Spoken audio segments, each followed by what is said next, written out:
2 into 5 into 7 into 4 into 2 into 5 into 7 ഇതിന്റെ വർഗ്ഗമൂലം square root ആണ് ചോദിച്ചിരിക്കുന്നത്. ഈ അടുത്ത LGS എക്സാമിനേഷൻ തിരുവനന്തപുരം LGSന് ചോദിച്ച ക്വസ്റ്റ്യൻ ആണ്.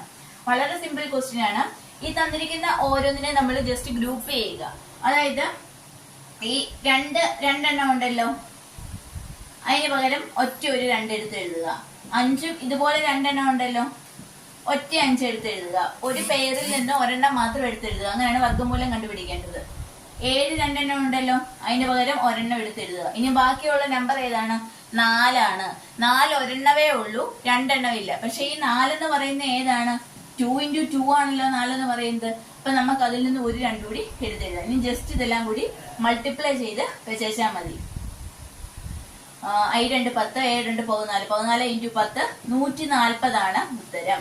Option A. അല്ലാണ്ട് എല്ലാം കൂടി മൾട്ടിപ്ലൈ ചെയ്തിട്ട് പിന്നെ സ്ക്വയർ കണ്ടുപിടിക്കുകയൊന്നും വേണ്ട. സിമ്പിൾ ആണ്.